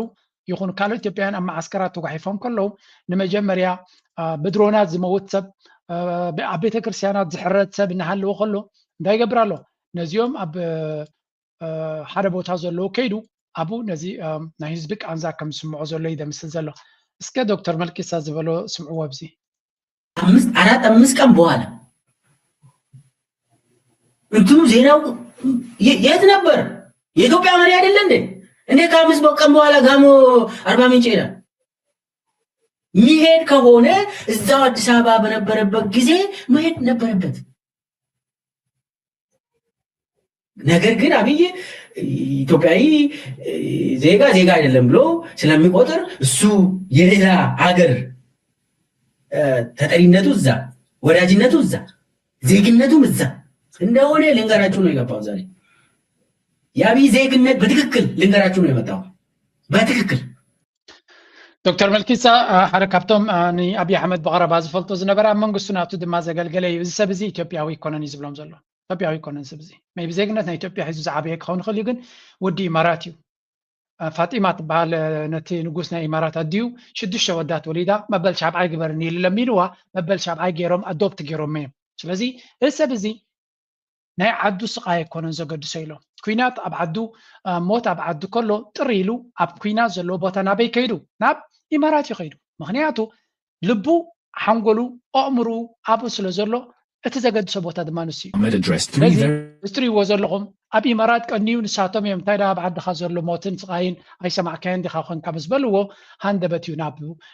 ካብ ኢማራት መፅኡ ናብዚ ቦታ እዚ ክኸይድ ክኢሉ እምበር ዕላማ ናቱ ነዞም ህዝቢ እዚኦም ዘኪርዎም ንዓታቶም ከብል ኢሉ ዝመፀ ኣይኮነን እዩ ዝብል ዘሎ ዶክተር መልኪሳ። ተደጋጋሚ ድማ ክዝረብን ክበሃልን ዝሰማዕናዮ ነገር እንተሎ ንሱ እዩ። ብዝኾነ ኢማራት ንኣቢ እንታይ ክትገብሮ ከም ትኽእል ወይ እውን እንታይ ክትህቦ ከም ትኽእል ብዙሕ ሕቶታት እዩ ዝለዓል ዘሎ። እቲ ናይ ሞት ዝገበሮ ድራማታት ገለመለ ንግደፎ ድሌቱ እንተደልዩ ኢማራታዊ ይኸውን ተደልዩ ንኣሜሪካ ይሞታላ ተደልዩ ገለ ሓደ ነገር ግን ንዓና ክዳኣና ዘለዎ ኣሎ። ኣብዚ ድማ ኣስተውዒልና ክንሪኦ ኣለና። ምክንያቱ እቲ ኩነታት ናበይ ገፁ ክኸይድ ከም ዝኽእል ብዙሕ ዘረባታት እዩ ዝዝረብ ዘሎ። ኣብ ዝሓለፈ እንታይ ኢልና ነርና ማርኮ ሩቢዮ ንሱዳን እገዳ ካብ ፅባሕ ጀሚሩ ኢፌክቲቭ ክኸውን ዝኽእል ከምኡ ድማ ናይ ቴሮሪስት ኦርጋናይዜሽን ናይ ፎሬን ቴሮሪስት ኦርጋናይዜሽን ዝብል ስያሜ ኣብ ልዕሊ ሱዳን ከም ዝሃበ ኢና ንፈልጥ። ውፅኢት ናቱ ድማ እቲ ስራሕ ድማ ካብ ኢማራት ዝብገስ ዝነበረ ምዃኑ እዩ ዝነገር። ሕጂ ብክልተ ነገር ክንሪኦ ኢና። ኣሜሪካ ኣብዚ ከባቢና ክትገብሮ ትኽእል ፅልዋ ብክልተ 3 ነገራት ክንሪኦ ክንፍትን ኢና። let me give you ኣበየላ እሞ I'll going to give ኣበያ ዘለና መሲልኩም ስእሊ ነይራትን ሓንቲ ድሓን እስከበላ ነዚ ንግበር እዚኣ መስምዑ ላይ እዚ ኣብ ከባቢና ዝፍፀም ዘሎ ናይ እስራኤል ጌም ፈሊጥኩም ኣለኹም። ሕጂ ነዚ ጌም እዚ ሓደ ነገር ከረዱና ዶናልድ ትራምፕ ኣብዚ ከባቢና ብዙሕ ስትራቴጂታት ይኽተል ከም ዘሎ እዩ ዝንገር። ለንቀነ ጉዳይ ናይ ኢራን ናብ ከባቢና ክመፅእ ከሎ ሓደ ነገር ኣለዎ። ሑቲ መግለፂ ኣውፅኡ ኣሎ። ናይ ሑቲ መግለፂ ድማ where is that there is this ሑቲ ሂቦሞ ዘሎ መግለፂ ናብቲ ኩናት ጆይን ክገብሩ ከም ዝኽእሉ ዝገልፅ ሓበሬታ እዩ። ቁርብ ግዜ ሃቡኒ ደልያ ኣለኹ እታ ቪድዮ ክበኩም ኣይረኸብኳን ኣለኹ ሳብ ሕጂ ድሓን ምስ ረኸብኳ ክበኩም እየ። ምዝ ከባቢና ዘተሓዝ ብዙሕ ስለ ዘለዎ ከነተሓዞ ክንፍትሽ Yemen's Ansarullah group, also known as the Houthis, has been targeting what it says are US and Israeli linked ships in the Red Sea, saying it's in solidarity with the suffering of the Palestinians in Gaza. But since the US-Israeli attacks on Iran began last month, the Yemeni group has largely refrained from getting involved. Some hardliners are reportedly advocating for renewed strikes against US and Israeli linked assets. They argue that Yemen's military capabilities have only grown and that confrontation is inevitable. The US and Israel are constantly plotting against Yemen, even if we decide not to enter the war, even if they know they cannot defeat Yemen. We have technology that they don't have. We have already defeated the US and Israel in the previous war. Since the last war, we have only advanced more militarily. Yemen's geographic እንታይ ዝበሃል ዘሎ ሑቲ ክሳብ ሕጂ ናብቲ ኩናት ከኣትው ምዃኖም ብወግዒ ኣይገለጹን ኣለዉ ከኣትው ከም ዝኽእሉ ግን እቲ ቲዮሪ ንዓበየ ይኸይድ ኣሎ ንኣሜሪካን እስራኤልን ኣብ ዝሓለፈ ኩናት ስዒርናዮም ኢና በሃልቲዮም ሑቲ ምክንያቱ ኣብ ከባቢና ስለ ዝመፁ ብዝደለናዮ ክንቋፀሮም ንኽእል ኢና ንሳቶም ዘይብሎም ሃይፐርሶኒክ ሚሳይል ኣለና በሃልቲዮም ኣብዚ ኩናት እዚ ማኣስ ከም ንኣቱ በዓልና ኢና ንውስን ግን ኣብቲ ኩናት እቲ ኣብ ደስ ዝበለና ቦታ ኣቲና ከነንበርክኾም ኢና ዝብል ዘረባ ንሰማዕ ኣለና እንድሕር እዚኣቶም ኣብቲ ኩናት ከኣትው ኮይኖም ነቲ ናይ ከባቢ ናይ ቀርኒ ኣፍሪካ ኣካይዳ ዓብ ፅልዋ ክገብርሉ ከም ዝኽእሉ ምግማት ከድሊ ስለዚ ሓደ ካብቲ ነዚ ከባቢና ዓብ ፅልዋ ክገብረሉ ምዃኑ ዝንገር ዘሎ ጉዳይ እዚ ናይ ሑቲ ምንቅስቃሳት እንታይ ክመስል ይኽእል ስለምንታይ እዚ ነገር እዚ ብዙሕ ለውጢ ክገብር ይኽእል እዩ ኢሎም ብዙሓት ዝኣምኑ እንድሕር ኢልኩም ድማ እዛ ስእሊ እዚኣ ራእይዋ እዛ ስእሊ እንታይ ተርእየኩም ኣላ ወሽመጥ ሓርሙዝ ኢራን ኮምፕሊት ዓፂኦም ኣሎ ቁጠባ ናይ ዓለም ዳርጋ ናብ ምንብርካኽ ገፁ ይኸይድ ኣለዎ ክንብል ከለና ወሽመጥ ሓርሙዝ ካብኡ ተሪፉ ዘሎ ነዳዲ በዚ ዝንቀሳቐስ ዘሎ ድማ ብፍላይ ካብ ስዑድያ ብባክኣፕ ፕላን ወፂኡ በዚ ዝወፅእ ዘሎ እንድሕር እዚኦም ዓፂኦሞ ድማ ስለዚ ነቲ ንግዲ ናይ ዓለም ካብ ነዳዲ ወፃኢ ነቲ ሎጂስቲክስ ናይ ዓለም ድማ ዓብይ ፅልዋ ክፈጥሩሉ እዮም ድሮ ፅልዋ እንዲ ዘለዎ ዝገደደ ፅልዋ ክገብርሉ ይኽእሉ እዚ ከዓ ነቲ ቁጠባ ናይ ዓለም ብዘይ ቃል ዓለም ፓራላይዝ ክገብሮ ይኽእል እዩ ስለዚ ነዳዲ ጥራይ ኣይኮነን ብቀይሕ ባሕሪ ዝኸይድ እቲ ዝዓበየ ንግዲ ናይ ዓለምና ካብ ናይ ኮንቴይነር ሽፕመንት ዲ ናይ ካልእ በዚ ቦታ እዚ ይሓልፍ እዩ ስለዚ ክልተ ሰለስተ ተወሳኺ ፅፍዒት ነቲ ቁጠባ ናይ ዓለምና ክፈጥሩሉ ስለ ዝኽእሉ እዮም እዚ ድማ ንሕና ኣብቲ ድርኩ ኩናቱ ስለ ዘለና ሑቲ ድማ ኣብዚ ጉዳይ እዚ እንታይ ስጉምቲ ክወስዱ እዮም ብዙሓት ትፅቢት ዝገብርሉ ዘለዉ እዮም ስለዚ እቲ ሑቲ ክገብርዎ ዝኽእሉ ስጉምቲ ቅድሚ ሕጂ ዓበይቲ መራኽብ ከመይ ገይሮም ኣቃፂሎም እንታይ ገይሮም ሽሞምን ኩነታቶምን ፍሉጥ ነገር ዝነበረ እዩ ሓድሽ ነገር ኣይኮነን እንታይ ክገብሩ ከም ዝኽእሉ ድማ ፈላጢኡ ይፈልጦ እጂ ብዙሕ ካልኩሌሽንስ ናይ እዚ ስለ ዘሎ ንኣብይ ኣሕመድ ኣብዚኣ መጋበርያ ናይ ምዃን ተኽእሎ ከም ዘሎ ስለምንታይ ኣብዚ ሓለፈ ገሊፀልኩም ነይረ ኣብይ ኣሕመድ ሓድሽ ተልእኮ ወይ እውን ሓድሽ ድራማ ክወሃቦ ከም ዝኽእል ወይ እውን ሓድሽ ዕዮ ክወሃቦ ከም ዝኽእል ምግንዛብ ከድልየና እዩ ስቑኢሉ ይኮነን ብልፅግና ሓፊሉ ኣብ ኩናት ናብ ዘላ ኢማራት ፍቕርናቶም ስለ ዘለዎ ወይ እውን ባህግናቶም ስለ ዘለዎ ይኮነን ከይዱ እዚ ሰብ እዚ ካልእ ነገር ጣቋ ዘለዎ ኣካይዳ ክህልዎ ከም ዝኽእል እዩ ዝንገር ዘሎ ብፍላይ ድማ ምስቲ ኣሜሪካ ኣብ ሱዳን ትኸዶ ዘላ ኣሜሪካ ኣብ ብኢራን ዝወርዳ ዘሎ ስጉምቲ ነዛ ቪድዮ እዚኣ ኣይትእመንዋ ግን ከም ጥንቃቐ ጌርኩም ውሰድዋ ካብ ኢራን ኣፅዋር ዝሽሙቱ ሓይልታት ስጉምቲ ክትወስድ ጀሚራ ምህላዋ ወተሃደራዊ ምንጭታት ገሊፆም እዚ ብመሰረት ካብታ ኣንጻር ኢራን ኣብ ዝካየድ ዘሎ ኩናት ኣብ ጎኒ ኣሜሪካን እስራኤልን ደው ኢላ ዘላ ኢማራት ዓረብ ናብ ኣሜሪካ ድሕሪ ዘቕረበቶ ጠለብ ክውሰድ ጀሚሩ ዘሎ ስጉምቲ ካብ እገዳ ክሳብ ወተሃደራዊ ስጉምቲ ዘጠቓልል ከም ዝኸውን እዮም እቶም ወተሃደራዊ ምንጭታት ዝሕብሩ ዛጊት ኣሜሪካ ኣብ ልዕልቲ ኣብ ምብራቃዊ ዞባ ሱዳን ዝንቀሳቐስ ብሙስሊምን ብራዘርሁድ ዝፍለጥ ንጀነራል ኣልብርሃን ዝድግፍ ምዃኑ ዝነገረሉ ጉጅለ ካብ ኢራን ኣፅዋር ክሽምጥ ፀኒሑ ብዝብል ግብረ ሽብራዊ ጉጅለ ክትብል በይናቶ ዘላ ኮይኑ ኣብ ልዕሊ ኤርትራ እውን ዓይነቱ ዘይተነፀረ ስጉምቲ ክትወስድ ካብ ኢማራት ሕቶ ቀሪብላ ከም ዘሎ እቶም ምንጭታት ጠቒሶም ኤርትራ ኣብ ዝቀረባ እዋን ምስ ኢትዮጵያ ኣብ ፖለቲካዊ ዲፕሎማስያውን ወተሃደራውን ምትፍላን ካብ ተኣቱ ካብታ ኣፅዋር ከይትሽየጥ እገዳ ዝተነበራ ኢራን ብዝሒ ዘለዎ ኣፅዋር ሸሚታ ዝብል ካብታ ቀንዲ መሓዛ ኢትዮጵያ ዝኾነት ኢማራት ክስትታት ቀሪቡላ ምህላዊኦም እቶም ምንጭታት ዝገልጹ ዕላማ ኢማራት ኣብቲ ኣንጻር ኢራን ዝካየድ ዘሎ ኩናት ድሌታት ኣሜሪካ ብምምላእ ብወቢላ ድማ ኣሜሪካ ረብሓታታ ክትረጋግፀላ ምዃኑ ዝገልጹ እቶም ምንጭታት ብመንገዲ ኣሜሪካ ኣብ ልዕሊ ኤርትራ ዝውሰድ ስጉምቲ ነቲ ኢትዮጵያ ኣፍ ደገ ባሕሪ ንምጉባጥ ብድፊት ኢማራትን ካልኦት ሓይልታትን እትገብሮ ወራር ዘመቻቸ ኩነታት ክፈጥር ዝኽእል ምዃኑ እዮም ዘተንብሆም ቀዳማይ ሚኒስትር አብይ ናብ ኢማራት መገሹ ቀንዲ ምኽንያት እውን ብዛዕባ እዚ ጉዳይ ምዃኑ እዮም ወሲኾም ገሊፆም ሕጂ ድሓን እቲ ቲዮሪታት መዓት ቲዮሪ እንዲ ዘለዎ ብዙሕ እንታይ ክኸውን ይኽእል ናበይ ክኸውን ይኽእል ንግዜ ክንገድፎ ኢና እንታይ ግን ኣሎ ኢማራት ብዙሕ ክሳራ ኣብዚ ኩናት የጋጥማ ስለ ዘሎ ኣሜሪካን እስራኤልን ንኢማራት ንምድሓን ስጉምቲ ክወስዱ ከም ዝኽእሉ ሕጂ ስዑድያ እንታይ ክትገብር ትኽእል እያ ኣብዚ ጉዳይ እዚ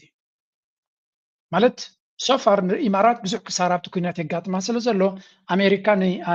ናይ ኢማራት ቃንዛ ጥራይ ሰሚዓዶ ኣብ ጎኒ ኢማራት ደው ክትብል ትኽእል ትኸውን ምክንያቱ ኢትስ ኣባውት እንድሕሪ ኢማራት ዝያዳ ተሰማዕነት ክህልዎ ክኢሉ ፖሊሲ ናይ ኣሜሪካ ድማ ናይ ኢማራት ጥራይ ክፅጋዕ ክኢሉ ኣብ ልዕሊ ኤርትራ እውን ሕማቕ ነገር ክመፅእ ተኽእሎ ኣሎ ስለምንታይ ኣሜሪካ ዶናልድ ትራምፕ ከም ንሪኦ ዘለና ናቱ ንፁር ዝኾነ ስእሊ ወይ መርገፂ ዘሎ መራሒ ይኮን ዝለዓለ ጨረታ ይበቃ በዓል ዝለዓለ ገንዘብ ድሌት ይገብር ስለዚ ኢማራት ድማ ኣብ ልዕሊ ኤርትራ ዘለዋ ስግኣት ኣብ ግምት ምእታዊ የድሊ ኣብ ጉዳይ ናይ ሱዳን ዓበ ተራ ከም ዝገበረ ዝንገር ኤርትራ እዩ ኣብዚ ኸ ከምዚ ድሓን ተመሊስና እውን ኣብዚ ክንሪኦ እቲ ጉዳይ ናይ ሱዳን ብፍላይ ብዙሕ ቪድዮታት ሎም እንታይ ዝብል ይወፅእ ኣሎ መሲልኩም ኢማራት ኢትሸናሒት ፀናሒት ኢሎማ ንሱዳን ከተፈራርስ ድሮናት ካብ ኢራን ገዚኣ ንዳዕመ ሰሪዕን ንኻልእን ሂባ ንሱዳን ተፍርስ ነበረት ብድሮናት ናይ ኢራን ትፈርስ ዘላ ካርማ ክብሉ ብዙሓት ቪድዮ ኣውፅኦም ኣለዎ ኣብዚ ስለዚ ከም ንሪኦ ዘለና ዳዕመ ሰሪዕ መዓልታዊ ኣብ ዝግበር ዘሎ ኩናት ሕማቕ የጋጥሞ ኣሎ ይሰዓር ኣሎ ይዋረድ ኣሎ ንክንደይ ክቕፅል ይኽእል ዊ ዶንት ኖ ሕብስቲ ናይ ኣፍሪካ ወይ መሶብ ናይ ኣፍሪካ ትበሃል ዝነበረት ሱዳን ዋዕዋዕ ዘበለት ንኽብል ብዙሕ ባጀት ኢንቨስት ብምግባር ሽፋን ናይ እስራኤል ብምጥቃም ዲፕሎማስያዊ ጭዋዳ ናይ እስራኤል ብምጥቃም ድማ ካብ ታሕታትነት ናፃ ኮይና ድሌታ እናገበረት ክትከይድ ከም ትኽእል ኮይኑ ዝስማዓ ዝነበረት ሃገር ሎሚ ናታ እቲ ንሳ ትገብሮ ዝነበረት ኣብ ካልኦት ኣብ ዓዳ መፅዩ ዓዳ ክትቃፀል ክረአ ከሎ ብዙሓት ሰባት ንጉዳይ ናይ ኢማራት ክድንግፁ ይረኣዩ ኣለውን ስለምንታይ ሕማቕ ትገብሮ ዝፀናሕካ ሓሊፊ ዝፀናሕካ ካርማ ኣይገጥፈካን እዩ ዝብል ዘረባ ብብዙሕ መንገዲ ዝስማዕ ዘሎ ስለዚ እዚ ንሪኦ ዘለና ኩነታት ድማ እዚ ሱዳን ኣብ 2023 እቲ ታሕተዋይ ስእሊ ድማ ኢማራት ኣብ 2026 ድሕሪ 3 ዓመት ዘጋጥም ዘሎ እዩ እታ ትቃፀል ዘላ ገዛ እንተሪኢኹማ ነታ ቡርጀል ዓረብ ትበሃል ናይ ኢማራት ገዛ ፓላሶ እያ ትመስል ስለዚ ክሳዕ ክንደይ ሕማቕ ነገር ተጌርካ ሓሊፉ ከም ዝፀናሕካ ብዙሓት ክኢላታት ዝጥቀሙላ ዘሎ መመሰሊት ኮይና ኣላ ስለዚ እዚ ጉዳይ እዚ ኣብ ዝካየደሉ ዘሎ ሓደ ኢራን ንኢማራት ክንዲ ምንታይ ክትሓርማ ትኽእል ክንዲ ምንታይ ኢማራት ካብዚ ኩናት እዚ ክትጉዳእ ትኽእል ብዙሓት ሰባት ዝዕዘብዎ ዘለዎ ንከታተሎ ዘለና ጉዳይ ካልኣይ ኢማራት ክንዲ ምንታይ እዚ ነገር ዝናጋጠማ ኣብ ጉዳይ ናይ ሱዳን ንምፅያዕ ክትከይድ ትኽእል ኪኑ ሓሊፋ ድማ ብኣሜሪካ ተጠቂማ ንቀርኒ ኣፍሪካ እንታይ ክትገብር ትኽእል ሓደ ነገር ንፁር እዩ ብልፅግና ዝግበር ዝበልዎ ክገብር ዝኽእል መራሒ ምዃኑ ርግፀኛታት ኢና ስለዚ እቲ ኩነታት ኣብ ከምዚ ዘለዎ ሃገራት ኣብቲ ቀርኒ ኣፍሪካ ዘለዋ ዝተፈላለየ ምርጫታት ክህልወን ናይ ግድን እዩ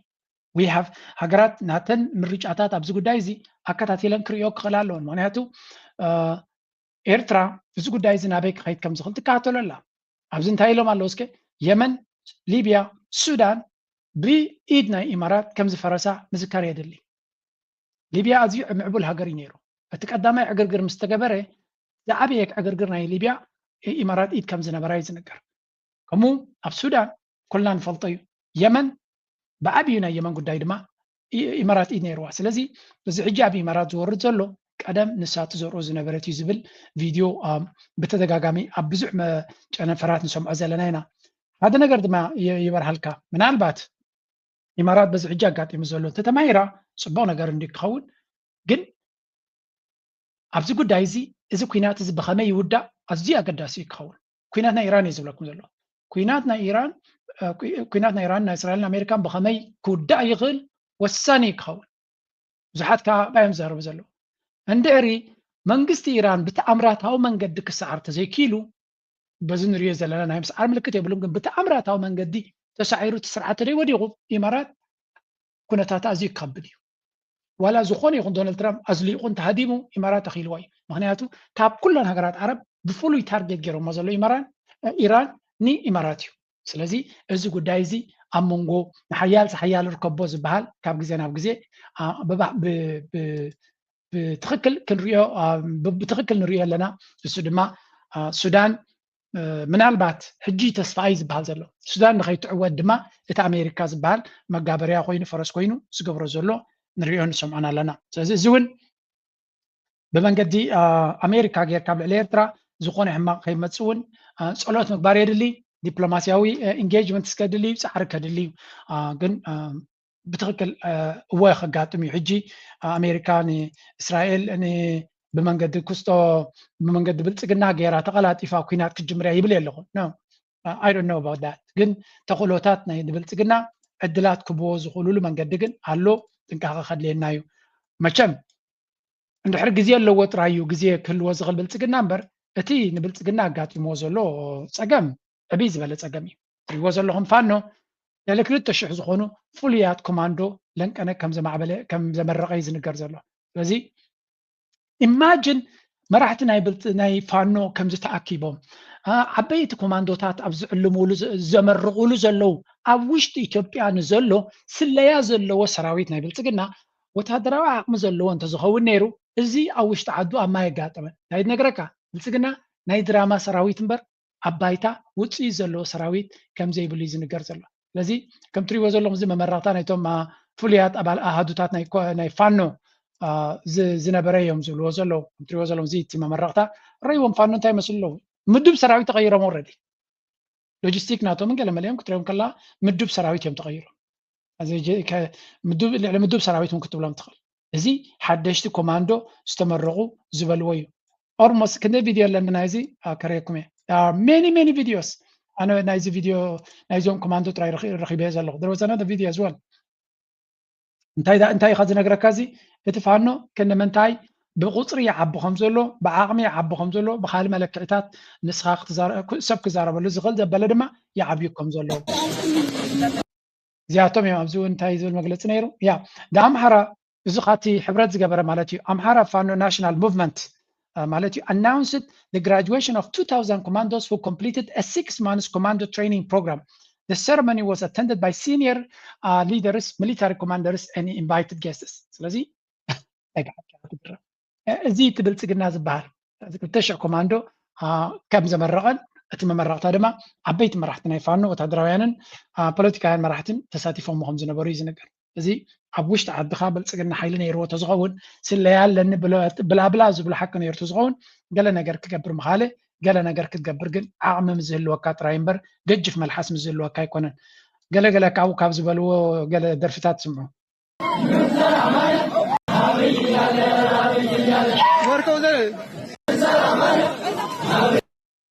ምን ሰላም አለ አቢ እያለ ይብልለው አብ ከሎ እንታይ ሰላም አለ ይብልለው አብ ከሎ እንታይ ሰላም አለ ኦኬ ንዑት ምጥን ደርፊዮም ፈጢሮምሉ ንቐፅል ናብቶም ባንዳታት ናቱ ድማ ንቐፅል ትንታኔ መሰረት ለኤርትራ ያሳዩት ከነበረው መቆርቆር የሚመነጭ አቶ መለስ ዜናዊ እንደሆነ የሚያመላክት ነገር ነው ያየሁትና በእናንተ በኩል ደግሞ በጣም ኤርትራ ልትወረን እንደምትችል በተለያየ መልኩ ያቀረባችሁት መረጃ ቅቡልነት እንዳላገኘና ሻዕቢያን ለአንዴና ለመጨረሻ ጊዜ ለመደምሰስ ኢቨን በእናንተ በኩል የቀረበው ሐሳብን በዚያ በክፍፍል ወቅት የአሰብን ጉዳይ የመደራደሪያ ዋና ነጥብ አድርጎ ማቅረብን እየተመለከተ የሀገር ውስጥ እነማን ህወሓት ከጅምሩ በኤርትራ ላይ የወሰደው አቋምና የተቀበለው ትርክት ስህተት ነበር። ይኸው ምንድን ነው ያለው? ኤርትራ የቅኝ ግዛት ነች፣ የኢትዮጵያ ቅኝ ግዛት ነች። የጣሊያን አይደለም፣ ያ ነበር የኢትዮጵያ ቅኝ ግዛት ነች። ኢትዮጵያ በምን መንገድ ቅኝ ገዢ ለመሆን አትችልም። በአቅሟም በዚህ በክላስ ከምትሪእዎ ዘለኹም እዚ ድማ ንምውት ኣይክሰስኒ ዝብል ዘረባ እውን ዘይምልከቶ ናይ ቀደም ፕራይም ሚኒስተር ናይ ኢትዮጵያ ዝነበረ ንመለስ ኣብ ዕድል ኣብ ዝረኸባ እዩ ዝኸስስ TPLF ካብ መጀመሪኡ መርገፂ ናቱ ኣብ ኤርትራ ጌጋ ከም ዝነበረን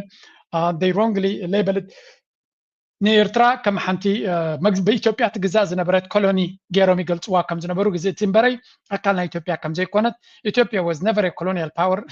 ኢትዮጵያ ገዛኢት ሃገር ኣይኮነትን ይብል ክሳብ ሕጂ እውን ገዛኢ ሃገር እዩ ብዙሕ ህዝቢ ኣብ ኢትዮጵያ ተጨቁይኑ ዘሎ ናፅነቱ ዝፀር ዘሎ ማርክሲስት ሌኒኒስት አይዲዮሎጂ blinded the party እዚ ናይ ኮሚኒስት ኣተሓሳስባ ስለ ዝነበሮም ድማ እሱ ያደንቂርዎም they ignored historical treaties of unity እዚ ታሪኻዊ ምሕዝነት ናይዞም ህዝቢ እናበለይ ዝዛረብ ዘሎ እዚ ኸ እንታይ እዩ ኣካል ናይቲ ልኡላውነት ኤርትራ ንምግሃስ ዝግበር ዘሎ ሸበድበድ ኢና ንርኢ ዘለና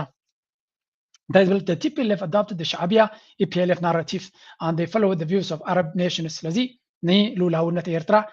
ዝኸስስ ሰቢና ንርኢ ዘለና እዚ እውን ኣካል ናይ ትግራይ ኢሊት ብብልጽግና ተገዚኡ ንትግራይ ጥራይ ምኽዳዕ ዘይኮነስ ቀዳማይ ኣጀንዱ ናይ ኤርትራ ታሪክ ናይ ኤርትራ ኣብ ምብልሻው ፉል ታይም ዝሰርሕ ዘሎ ኣካል ናቶም እዚ እሱ ጥራይ ግን ኣይኮነን ካልኦት እውን ኣለዎ ንቐፅል ንስማዕዮ by the way ሓንቲ ሰጊረልኩም ኣለኹ እዚ ለንቀነ ቫይራል ኮይኑ ዘሎ እዩ ለምሳሌ አንዳንድ ጊዜ በውጭ የሚኖሩ ሰዎች የሚገርመኝ ሂደት አላቸው ኢትዮጵያን የሆነ ነገር ያደርጋሉ ይሟገታሉ መጨረሻ ሲሞቱ ለምን ቅበሩን ይላሉ ማን ባስጠበቀው ሀገር ነው ማን መጥቶ የሚቀበረው አገር ዝመት ብትባል እኮ ያንን ምን ዘምተው አሜሪካዊው አይዘምትም ጃፓናዊ አይዘምትም ጀርመናዊ አይዘምትም እኔና እናንተ ነን ምን ዘምተው እሺኛ ዘምተን ባከበርና አታኸንደ ከሕሲ በጃኻ እንታይ ዝብል ዘሎ ኢትዮጵያውያን ኣብ ደገ ዘሎ ውሲ ምስ ሞቱ ሲንታ ክገብሮም ናብ ዝክቕበሩ ድመፁ ኢሉ እቲ ሃገራይ ተኸላኸሉላ ኣየበሉላ ዝኾነ ይገበሩላን ክሞቱ ከለዉ ሲ ንሬሶም ስንታይ ገብር ኣብዚ መፅእ ይብላ ኣሎ እዚኻ እንታይ እዩ እቲ ሃገር ሽግር ከጋጥማ ከሎ ንሕና ኢና ንሓልፈላ ንቃለሰላ ኣበይ ተቓለስካላ ብጀካ ብመልሓስ ካልእ ድማ ሓልፍ ሓሊፉ እዚ ሰብ እዚ በዓል ግዜ እንዲዩ ዝበሃል ዘሎ ናይ ብልፅግና ናይ ኣብይ ኣሕመድ ቀንዲ ኣማኻሪ ዋላ እውን ነታ ብትግርኛ ዝገበራ ኢንተርቪው እታ ፅሕፍቲ ንሱ ይህብዎ ገለ ካብቶም ዝሃብዮም እዩ ዝበሃል ስለዚ ከም ትሪእዎ ዘለኹም ነቶም ናይ ኣምሓራ ተቓለሲ ይኹን ናይ ካልኦት ናይ ኦሮሞ ኣብ ደገ ንዘለዉ ስኮላርስ ብብሎም ምስ ሞትኩም ሬሳኹም እውን ክመፅእ የብሉ ናብዚ ዓዲ ዝብሎም ዘሎ ግዜ ክንሪኦ ኢና ኢትዮጵያ ብዙሕ ነገር ዝቀያየር እዩ ዘለዋ ድሕሪ ዝተወሰነ ግዜ ንሱ ንባዕሉ ዛንታናቱ ካበይ ከም ዝኸውን ክንፅበየ ጥራይና ስቂልካ ኢኻ ትርኢ ጽምዶ የሚባለው ጥምረት ተብሎ የሚጠራው በአማርኛ ከሻዕቢያ ጋር ሙሉ የጽምዶ ውል ስምምነት አድርገዋል። ስምምነቱ ሶስት አንኳር ነገር ላይ ያተኮረ ነው። አንደኛው ኢትዮጵያን አፍርሶ ትግራይ ሀገር እናደርጋቸዋለን፣ ስለዚህ ኢትዮጵያን ብቻ እናፈርሳት የሚል ስለዚህ ኢትዮጵያን የማፍረስ ዓላማ የያዘ ነው ጽምዶ። ሁለተኛ ኢትዮጵያ ውስጥ ያሉ ሀብቶችም ከተሳካላቸው ወረው ለመሄድም ጭምራላቸው። ለምሳሌ ጦርነት ውስጥ መገፋፋት ካለ ወደ ኢትዮጵያ ውስጥ ከገባ ሻዕቢያ ፋብሪካዎች ፈቶ እንዲወስድ ተስማምቷል። ባይዘው የጨርቅ ፋብሪካ እናንተ ትወስዳላችሁ፣ የዚህ ፋብሪካ ይወስዳል ብሎ ሻዕቢያ ተስማምቷል ከነሱ ጋር። ማን ከተሳካለት ኢትዮጵያ ውስጥ ገብቶ ፋብሪካዎችን ፈቶ ሊወስድ ማለት ልክ 2013 ላይ የትግራይ ውስጥ የነበሩ ፋብሪካዎች ፈቶ ወስደዋል ሻዕቢያ። ኣብዚያ ዘሎ ትግራዋይ ሲ ፍልይ ዝበለ ሓሳብ እዩ፣ ግን ስለ ድሕሱ ዘለኻ ቦታ ረኺቡ ኣሎ። ስለዚ ንፅምዶ ንምፍራስ ኢሉ ዓጢቑ ዘሎ እንድዩ ናይ ፅምዶ ዕላማታት መጀመርያ ንሕማቕ እምበር ንፅቡቕ ኣይኮነን ይብላ ኣሎ። መጀመርያ ንኢትዮጵያ በቲንካ ንትግራይ ናፃ ሃገር ንምግባር እዩ ይብሎም ኣሎ። ተጋሩስ ይኽዱ ክብልዎ ስለዝኽእሉ እሳእኽልቲ ኮነት ነቶም ኢትዮጵያውያን ንምሕጓስ ድሕሪኡ ነቶም ኢትዮጵያውያን ብኸመይ ከተቆጥዖም ኣለካ ኢሉ ኤርትራውያንን ተጋሩን ተማኺሮም ነታ ኢትዮጵያ ምስፋሕ ምስ ኣበልዋ ነቲ ፋብሪካታትን ሃብትን ናይዚ ሃገር ክማቐልዎ እዮም። እዛ ፋብሪካ እዚኣ ንዓኻ እዚኣ ፋብሪካ እዚኣ ድማ ንዓኻ ተባሂሎም እዮም ዝብል ዘሎ ኣብ ርእሱ ዘሎ ኮይሱ ተንኮል እኳ ኣብ ርእሶም ዘሎ እምበር ኣበይ ርእይዎ እዩ ነዚ መን ከኸምኡ ኢሉ ክማኸር ክእል ፖለቲካ ቅድሚ እሱ ገና ፖለቲካ ከይፈለጡ ከሉ ነቲ ፖለቲካ ፅቡቅ ጌሮም ዝርድዎ እዮም። ኢትዮጵያ ክብትንዋ እንተዝደልዩ 91 ንኩዕ ዕድል ነይርዎም እዩ። ካልኣይ ድማ ኤክስፓንድ ግሬተር ትግራይ ንእንትታ ትግራይ ድማ ከተስፋሓ እዚኣ ድማ ናምሓሩ ንምቁጣዕ ዝብላ ዘሎ እዩ ኢንቱ ፓርትስ ኦፍ ኣምሓራ ኤን ኣፋር ሪጅን ነቲ ኣምሓራን ኣፋርን ኣንፃር ተጋሩ ንምግባር ኣሜን እዚኦም ሰባት እዚኣቶም ክሳዕ ክንደይ ሕማም ከም ዘለዎም ናብ ኤርትራ ጥራይ ይበልኩም የለን ዋላ ናብቲ ህዝቦም ዝብልዎ ትግራዋይ ሕማም ከም ዘለዎም በዚኻ ትፈልጥ ባይደ ወይ እንታይ ይብል እዚ መሲልኩም ኣብቲ ቪድዮ ዋላ ነቲ ቃልሲ ናይቲ ህወሓት ዝነበረ ብመሰረቱ ነቲ ህወሓት ኣንፃሩ ከም ታሪክ ናይ ህወሓት ጌጋን ሓሶትን ዝሸፈትዎ እምበር እቲ ቃልሲ ናይ ተጋሩ ዝበሃል ናይ ህወሓት ናይ ቀደም ቃልሲ እውን ሳክት ኣብ ሓሶት ዝተመርኮሰ ምዃኑ ክእምን ይፍትን። እዚ እንታይ ዘርእየካ ክንዲ ምንታይ ነቲ ናይ ኢትዮጵያ ወይ ናይ ተጋሩ ሃገር ንክኾኑ ድዩ ካልእ ሕልምታት ንዘለዎም ክንዲ ምንታይ ኣንፃሩ እዞም ሰባት እዚኣቶም ተበጊሶም ከም ዘለዉ እዩ ዝንገር። አደር የስልጣን ዘመን ሊያበቃ መቃረቡን ተከትሎ ህወሓት የክልሉን አመራር ቦታ በኃይል ለመቆጣጠር እየጣረ ነው ሲል ውድብ ናጽነት ትግራይ ገለጸ። በትግራይ ክልል የሚንቀሳቀሰው ተቃዋሚ ፓርቲው ሊቀመንበር ዶክተር ደጀን መዝገበ ከሪፖርተር የእንግሊዝኛው ጋዜጣ ጋር ባደረጉት ቆይታ ህወሓት የክልሉን የአመራርነት ቦታ በጉልበት ለመቆጣጠር እየተንቀሳቀሰ መሆኑን ገልጸዋል። ከም ትሪእዎ ዘለኹም እዚኣ ኻ እታ ዘረባ ነቲ ስልጣን ክቆፃፀር ህወሓት ብዙሕ ፃዕሪ ይገብር ኣሎ ዝብሉ እቶም ተጋሩ ምስ ብልፅግና ዘለዉ ኩሉ ግዜ ዝጥቀምሉ ታክቲክስ እዩ። ተጋሩ ኣብ ንሓትዕዶም ወሪድዎም ዘሎ ምጥልላም ኣይንርአዮ እዩ ዘብለክ ንፀላኢኻ ይትምነዮን ከምዚ ዓይነት ፖለቲካዊ ውርደት እንታይ ኮን ክበሃል እዩ ንሓትሕትካ ዶ ወደይ ክሳዕ ክንደዚ ክትጠላለምን ክትጠፋፋእን ትፍትን ዝኾነ እቶም ተጋሩ እቶም ሓቀኛ ተጋሩ ወይ እቶም ተጋሩ ብዛዕባ ናይ ትግራይ ከም ሃገርን ከም ህዝብን ዝሓስቡ ዘለው ጽምዶ ክሳዕ ክንደይ ኣገዳሲ ምዃኑ ደጋጊሞም እዮም ዝዛረቡ ዘለው ሳቶም ማለት እዩ ጽምዶ ንሕና ኤርትራን ንሕናን ኮይና ካልኦት ምስ ጎረቤት ሃገራት እውን ዘሎ ጽምዶ ክቕጽል ይኣምናን ጽምዶ ብጣዕሚ ኣገዳሲ እዩ ህዝቢ ኤርትራስ ምሳና ንሕና ጽምዶ መስራትና ብጣዕሚ ጠቃሚ ንኽልቲኡ ህዝቢ ብጣዕሚ ጠቃሚ እዩ ንኽልቲኡ ህዝቢ ክንነብር ከም ህዝቢ ክንነብር ብጣዕሚ ጠቃሚ እዩ ምክንያቱ ተተሓሲቡልና ዘሎ ናና በበይንትና ዘጥፍእ ስለ ዝኾነ ንኸይንጠፍእ ጽምዶ ብጣዕሚ ኣገዳሲ እዩ ካልኣይ ህዝቢ ኤርትራ ምንም ክስታይ ዘለዎ ኣይኮነ ትሪእዎ ነርኩም ኢኹም ኣብ እዋን እቲ ውግእ እናተገብረ ኣብ ወፃእ ዘሎ ዲያስፖራ ዘሎ ህዝቢ ኤርትራ ክንደይ ሚልዮን ይሓግዙ ብዙሕ ሚልዮናት እዮም ሓግዙ ስለዚ ጠቃሚ ምዃኑ እዚ ብዙሕ ሰብ እኮ እንትፋስ ሰዲሕኖም እዮም ከም ትሪእዎ ዘለኹም ጽምዶ ዳርጋ ሎሚ ብዛዕባ ጽምዶ ምዝራብሲ ከም ንቡር ጌርና ወሲድና ኢና ብዙሕ ምግናን ዘድልዮ ወይ እውን ንጥቕምናቱ ምእማን ዘድልዮ ኣይኮነን ኩሉ ሰብ ተቐቢሉ ወይ ጽምዶ ሕጂ ሓንቲ ቪድዮ ካብ ኤርትራ ቫይራል እናኾነት ትመጽእ ዘላ እስከንራያ The SIM card, it has like well, you buy a card, like a mobile card. You enter the number into your SIM card, and then you can chat with your friends for some amount of time. And then when it finishes, you buy again. So yeah. So it means you don't have Instagram. I do have Instagram. So how do you use Instagram then if you don't? You go to an internet cafe. There are internet cafes. So if you don't go to internet cafe, you won't be able to use Instagram. No. So I just can't go around using the internet. I have to sit down and actually like.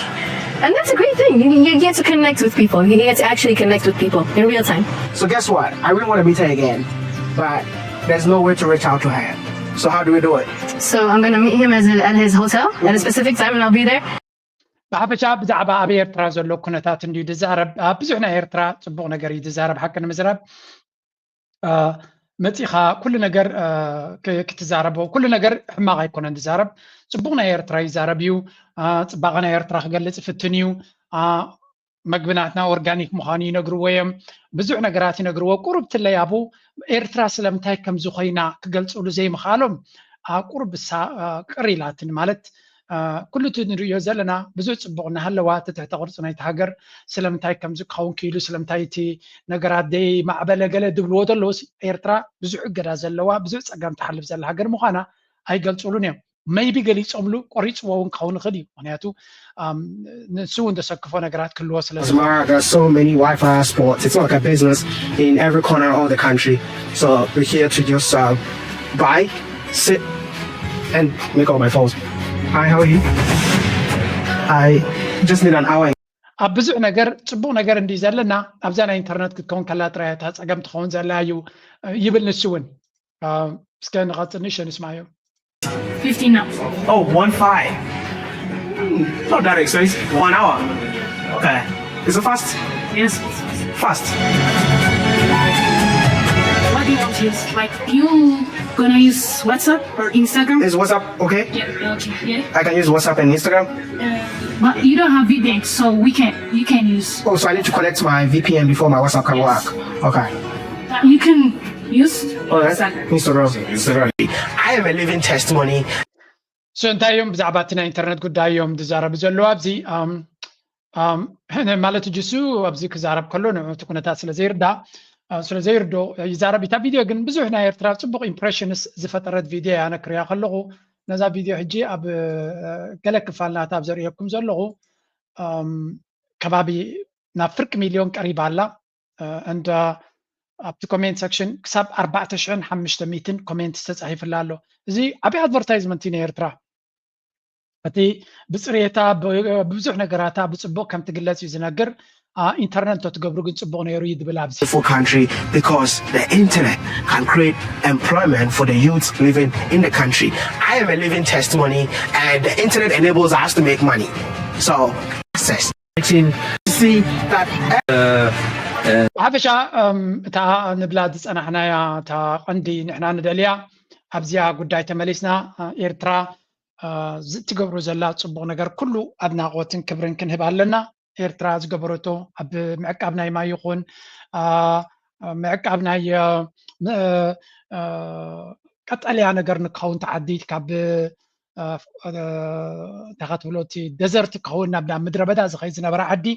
ተፈጥሮ ናብ ምምላስ ዝተገበረ ፃዕሪ ኩሉ እዚ ናይ ብሓቂ ክነኣት ዝግብኦን ዓብ ክብሪ ክወሃቦ ዝግብኦን ስራሕን ተበግሶታትን እዮም እንተኾነ ስቲል ኤርትራ ኣብዚ ክፋል ተሪፍዋ ዘሎ ድማ ተስፋ ንገብር ኣብዘን ተሪፈን ዘለዋ 2 ዓመት ድዩ ኣብዘን ዘበና ዶናልድ ትራምፕ ኣብ ብዙሕ ድራማታት ኣብ ዘለወሉ ግዜ ኤርትራ ሕቡእ ዝኾነ ስጉምትታት ናታ ክትገብር ምክንያቱ ጎረባብትና ኣብ ከቢድ ብድሆ ኣለዉ ንሕና ብድሆ የብልና ንብል ኣለኹ ሱዳን ጎረቤትና እንታይ ይኸውን ኣሎ ንዛረብ ኣለና ብልፅግና ጎረቤትና ኢትዮጵያ እንታይ ኮይኑ ኣሎ የመን ጎረቤትና እንታይ ኮይኑ ስለዚ ንሕና ኣብ ዝሓሸ ፖዚሽን ኢና ዘለና ኣብ ዝሓሸ ፖዚሽን ስለ ዘለና ድማ እቲ ብዘገምታ ንኸዶ ዘለና ቁርብ ሕምባቤ ክውሰኸሉ ብፍላይ ድማ ናብ ዓውዲ ቴክኖሎጂ እምናት ኢንስታግራምን ቲክቶክን ዋትስኣፕን ክፈትዎ ይብልኒ ንባዕለይ ትፈልጥዮም ናይ ሶሻል ሚድያ